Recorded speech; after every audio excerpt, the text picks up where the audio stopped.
Pemirsa, ketemu lagi dengan channel Anda, channel untuk berbagi pengetahuan dan belajar sepanjang hayat, suyanto.id. Nah, kita saat ini ketemu dengan Dr. Rahma Kusumwardani, ahli gizi klinik dari Rumah Sakit Jogja International Hospital dan Rumah Sakit Akademik Universitas Gajah Mada. Pada episode 45 ini, kita akan membahas mengenai brain food, yaitu ya, makanan-makanan yang bisa memperkuat daya tahan otak supaya tidak mudah lupa dan sebagainya itu maksudnya. Dan tentu saja klik subscribe, jangan lupa share, dan juga kita hadir di sini bersama Mas Heri Teguh Wiono. Dan tentu saja di belakang channel ini adalah Mas Heri Teguh Wiono. Dan kita sapa dulu. Assalamualaikum warahmatullahi wabarakatuh, dokter. Waalaikumsalam warahmatullahi wabarakatuh. Prof. Ya, Alhamdulillah. Gimana dok ini tentang otak manusia ini? Kan kadang-kadang Iya, kita suka lupa. Bagaimana supaya makan makanan nutrisi yang tidak eh, gampang lupa mungkin. Kalau kalau dulu waktu mahasiswa ada dok, ada kapsul yang diiklankan luar biasa. Kalau mau ujian minum kapsul itu. Prof ya. Ya, sebetulnya ternyata dari konsumsi makanan kita sehari-hari pun asal terjaga dengan baik, kita juga bisa membantu menjaga kesehatan otak kita ya, Prof ya. Ya. Ya tadi seperti yang sudah disampaikan oleh Prof, jadi ada yang namanya brain food. Hmm. Brain otak food makanan. Jadi memang makanan-makanan yang sangat baik untuk menjaga kesehatan otak, di mana fungsinya ini nanti membantu untuk meningkatkan konsentrasi, kemudian meningkatkan daya ingat, dan ternyata juga bisa membantu untuk memperbaiki mood, Prof. Jadi Ya. kalau misalnya orangnya ya, jadi kalau misalnya orangnya mudah sedih atau sebaliknya mudah marah gitu ya, Prof ya. Ya. Ternyata dengan makanan-makanan brain food ini itu bisa memperbaiki semuanya itu. Nah, brain food ini bukan makanan yang aneh-aneh sebetulnya, Prof. Ini Ya. betul-betul makanan yang sehari-hari kita konsumsi, hanya saja mungkin kita belum tahu saja ternyata di dalamnya mengandung zat-zat yang sangat baik untuk otak kita. Prinsipnya kita butuh antioksidan dan antiinflamasi yang membantu untuk menguatkan daya ingat kita untuk kesehatan otak kita. Dalam hal ini di otak kita mungkin sudah pernah dijelaskan di channelnya Dr. Zainal mungkin ya, Prof ya. Jadi Ya. otak kita itu ada yang namanya struktur yang berwarna abu-abu dan ada struktur yang berwarna putih. Hmm. Nah, yang membantu untuk penguatan daya ingat kita itu adalah di struktur yang abu-abu, Prof. Nah, Oh, makanan ini nanti yang membantu untuk menyehatkan struktur abu-abu ini. Apa saja jenis makanannya? Sebetulnya, maaf, apa saja jenis zat aktif yang dibutuhkan oleh tubuh kita? Sebetulnya cukup banyak, Prof. Tapi mungkin saya batasi, kita persingkat saja. Jadi terutama ada omega 3 dan DHA, Prof. Mungkin sudah sering ya, ya. ya, ya, ya. DHA, ya. Jadi kalau dari ibu sedang mengandung sampai anaknya nanti sudah lahir, oh harus banyak konsumsi, harus cukup konsumsi omega 3, DHA yang Hmm. membantu untuk meningkatkan atau memperbaiki kualitas perkembangan otak. Nah, jadi DHA sampai di usia berapapun itu dibutuhkan ya oleh otak kita karena fungsinya memang membantu untuk menguatkan fungsinya, membantu untuk regenerasi otak kita juga. Di mana kita bisa mendapatkan DHA atau omega 3 ini? Terutama dari ikan dan minyak ikan, Prof. Oke, DA. Menyenangkan. Ya, betul. Nah, jadi memang makanya dari pemerintah sendiri juga menganjurkan untuk konsumsi ikan paling tidak seminggu 2 kali, Prof. Bahkan Oh, lebih bagus lagi kalau misalnya memang kita bisa konsumsi ikan setiap hari ya, itu lebih bagus sekali. Itu untuk DHA-nya. Kemudian ada yang namanya kolin, Prof. Ya, kolin, ya, kolin ini juga merupakan suatu senyawa yang dia menyerupai vitamin B, tapi bukan vitamin, Prof. Dia hanya menyerupai vitamin. Nah, ini juga bisa kita dapatkan di sumber makanan kita sehari-hari. Ternyata kolin ini dari beberapa penelitian sudah terbukti membantu untuk mencegah atau menghambat terjadinya demensia atau pikun itu tadi, Prof. Nah, gimana Nah, betul. Nah, kolin ini kita bisa mendapatkan dari mana? Sekali lagi dari makanan yang biasa kita konsumsi sehari-hari, Prof. Dari daging merah, daging ayam, hati sapi, hati ayam juga, Prof. Kemudian kuning telur. Jadi kalau makan telur utuh ya, jadi dari kuningnya itu ternyata kita bisa mendapatkan si kolin ini yang bisa membantu menyehatkan tak kita, membantu untuk memperlambat atau mencegah terjadinya kepikunan ini, Prof. Nah, jadi kembali ke judul-judul kita yang sebelumnya, jangan takut untuk makan kuning telur ya, Prof ya. Saya makan juga ya, jadi betul, Prof. Jadi setiap hari saya makan kuning telur 2. Nah, pertanyaan dok, tadi disebut omega 3. Omega itu kan macamnya banyak ya. Ada berapa gitu? Kenapa yang harus kita prioritaskan itu omega 3 untuk kesehatan otak? Lagi pula saya mendengar bahwa ikan itu yang paling banyak omega 3-nya itu ada di kepala, di pipi ikan. Itu betul. Saya juga hobi nyicil kepala ikan, dok. Gimana, dok? Iya, Prof. Jadi omega itu memang banyak ya, Prof ya. Untuk secara umum yang biasa diketahui di dunia kesehatan itu adalah omega 3, omega 6 dan omega 9. Tapi yang sifatnya sebagai anti-inflamasi atau anti peradangan yang tadi saya sampaikan itu adalah omega 3. Dan omega 3 inilah di mana dia terdapat si DHA ini tadi, Prof. Nah, makanya kenapa kok lebih penting, lebih utama yang omega 3. Kemudian, apakah palika yang di bagian pipinya? Intinya adalah yang kita butuhkan lemaknya, Prof. Oh, lemaknya, ya lemak ikan. Nah, lemak ikan kan memang paling banyak di daerah pipi ya, Prof ya. Di daerah pipi ya, dekat antara daerah kepala sama badannya itu kan yang paling banyak lemaknya itu ya, Prof ya. Ya, betul. Jadi memang baik kalau memang kita bisa mengkonsumsi kepala ikan itu tadi ya, Prof ya. Sekali lagi, jangan takut makan lemak ikan, karena sebetulnya lemak ikan itu sehat. Yang membuat tidak sehat itu adalah cara pengolahannya, Prof. Iya. Sama kayak kita makan daging sapi atau daging kambing, yang salah bukan dagingnya, tapi cara pengolahannya. Dok, itu saya kalau ke rumah makan Jepang itu suka belly salmon soup. Itu kan di bagian perutnya itu banyak lemak. Iya, itu juga betul, itu juga bagus, Prof. Jadi intinya adalah bagian berlemak dari ikan ini, Prof. Di situ kandungan lemak baik yang dibutuhkan oleh tubuh kita, oleh otak kita, di situ utamanya. Dan tidak semua orang bisa makan karena yang lemak di bagian ikan itu kan rasanya amis ya, tidak. Iya, betul. Betul, Prof. Biasanya kalau yang memang mengolahnya kurang tepat gitu ya, mungkin rasanya agak amis, betul-betul agak kurang nyaman. Tapi itu disitulah sebetulnya letak gizinya, letak DHA dan omega 3-nya ada di lemak ikannya itu, Prof. Ya, kalau gitu. telur ikan sama dengan ada lemaknya nggak itu, dok? Kadang kan kalau beli itu telur ikan dimasak kuah woku, wah misalnya. Ya, Prof.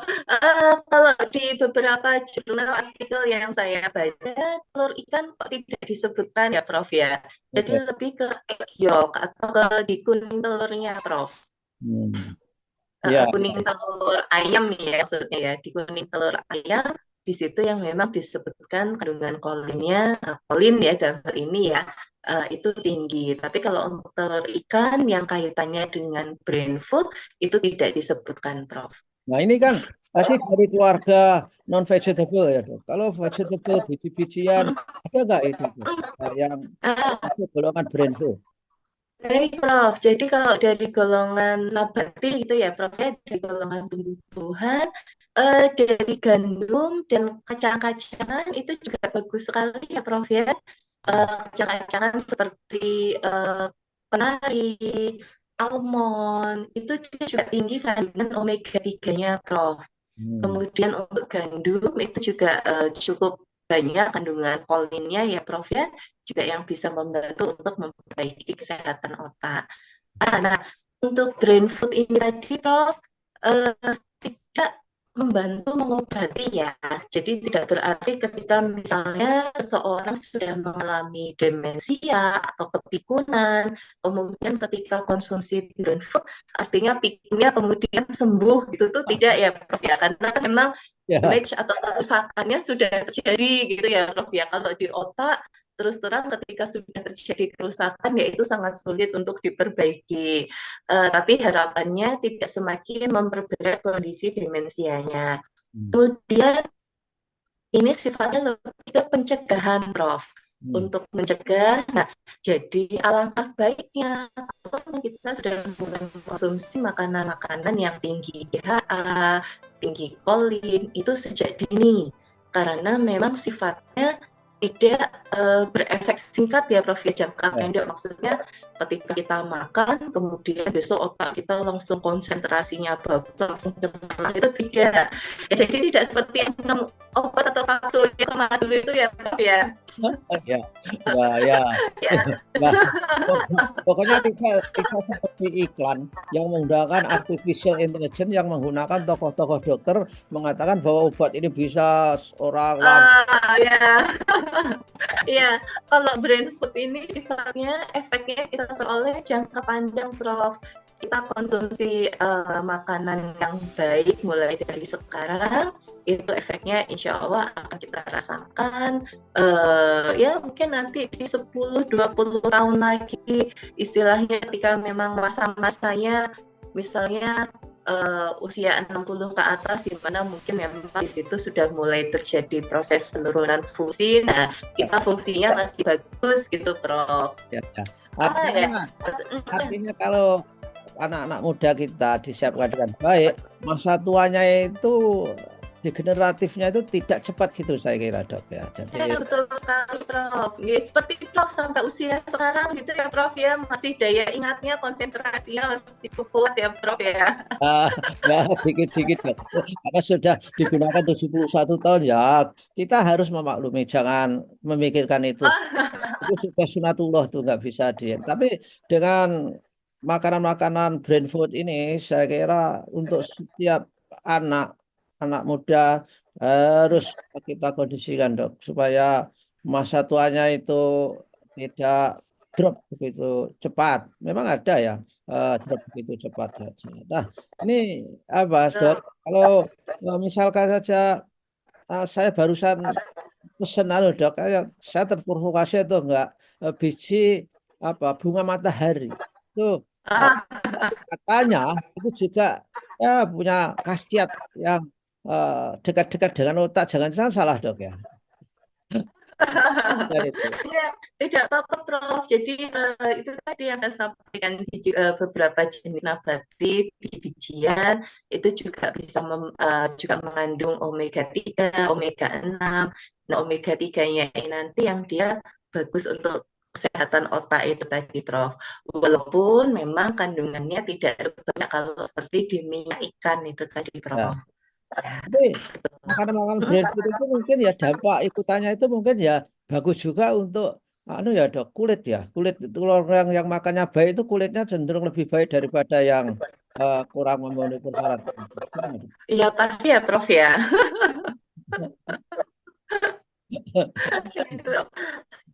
Sepanjang sepanjang misalkan saja kulit yang dalam arti tidak tergantung pigmen. Kalau pigmennya ada ya nggak bisa diapa-apakan saya kira ya. Iya, ya intinya sebetulnya ketika kita konsumsi semua makanan dengan kandungan zat gizi yang lengkap, dengan semua kandungan zat gizi yang baik, insya Allah semua fungsi kesehatan kita pun, semua fungsi tubuh kita itu semuanya akan terjaga, Prof. Ya. Dari bagian tubuh kita yang paling luar seperti kulit sampai kemudian di bagian tubuh kita yang paling dalam ya organ-organ tubuh kita, insya Allah ketika kita konsumsi makanan yang baik, makanan yang sehat dengan gizi yang tepat dan seimbang, semuanya akan terjaga, semuanya akan berfungsi dengan baik. Seperti Ya. itu, Prof. Persoalannya kan untuk menjaga keseimbangan itu yang susah, Dok. Iya, betul, Prof. Ada kalau yang secara praktisnya kan bisa kita makan ya adanya nasi sama lauk gitu ya, Prof, ya sayur sama buah itu jarang misalnya seperti itu. Jadi cuma karbohidrat sama protein. Tapi ternyata kan untuk kandungan vitamin sama mineral yang kita dapatkan dari sayur dan buah itu umumnya sehari-hari agak kurang, Prof. Ya, ya. Ya, betul. Ya. Saya memang saya ingat betul, Dok, itu sayur dan buah itu banyak ya. Tapi sekarang sebetulnya ya bosen juga, Dok. Tapi saya paksa terus saya variasi. Saya variasi tadinya model salad, kemudian saya variasi dengan seperti ditumis gitu, sehingga ada yang beda gitu loh. Tapi Iya, betul. nggak mengingat apa manfaatnya mau makan terus-terusan gitu ya. Iya, betul, Prof. Nah, Ya, itu mengubah gaya hidup, mengubah pola makan pasti bukan sesuatu yang instan ya. Itu ya. perlu waktu. Kita harus tahu bagaimana tipikal kita. Kalau kita makannya ibaratnya yang raw food saja atau yang mentah saja pasti juga akan bosan. Jadi bagaimana kita bisa mengolah makanan tapi tidak merusak kandungan isinya, zat gizinya itu tadi, Bro. Ya, yang soal makan itu persoalannya berdamai dan melawan diri itu sulit. Ah, Dengan diri iya, melawan diri sulit sekali. iya betul, Prof. Kadang-kadang kalau ada emping makan saja, itu kan niatnya mau makan buah saja, tapi begitu makan bablas saja itu, nggak mau berhenti kan. Iya, Prof. Enak ya soalnya, Prof ya. Nah, tapi harus ada cita-cita saya kira, harus ada target setiap hari itu. Apa yang untuk sehat. Mungkin kalau saya begitu, Dok. Nah, apa Dok pesan apa tausiah terakhir Dok tentang brain food ini supaya orang tidak salah tingkah, Dok. Gimana, Dok? Baik, ya terima kasih, Prof. Ya, jadi sekali lagi brain food itu adalah makanan yang berfungsi untuk menjaga kesehatan otak. Dia bisa membantu untuk meningkatkan konsentrasi, menguatkan daya pikir kita, kemudian juga bisa membantu untuk memperbaiki mood. Ingat, hasil yang didapatkan tidak dalam waktu instan, tidak jangka pendek, tapi jangka panjang.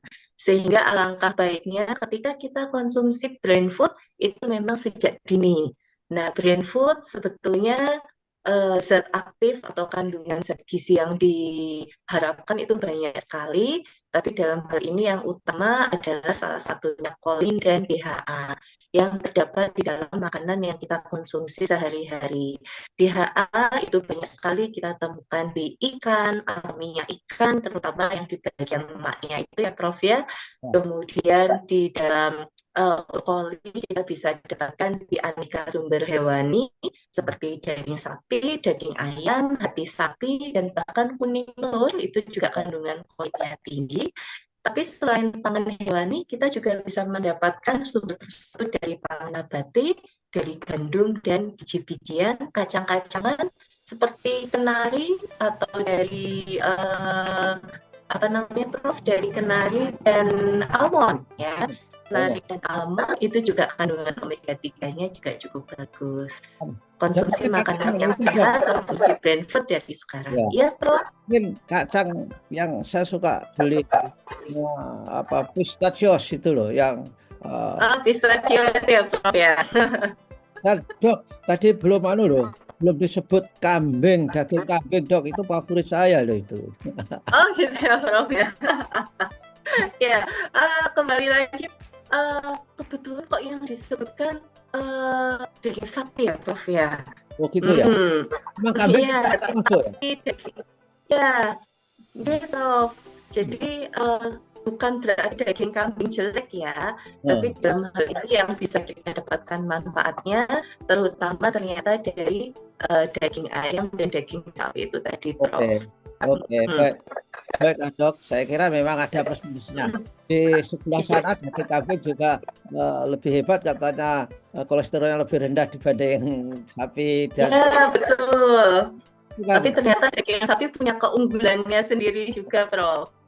Intinya kita harus tetap belajar tentang makanan, dan oleh karena itu saudara, kalau Anda ingin memiliki pengetahuan makanan, gizi, nutrisi yang baik, konsultasi dengan Dr. Rahma Kusumawardhani. Baik saudara bisa di Rumah Sakit CH maupun di Rumah Sakit Akademik Universitas Gadjah Mada. Begitulah Dok, kita mudah-mudahan selalu sehat dan ketemu lagi 2 minggu yang akan datang. Mudah-mudahan dokter tidak workshop lagi keluar kota. Ini sudah agak lambat karena dokter workshop di Bandung.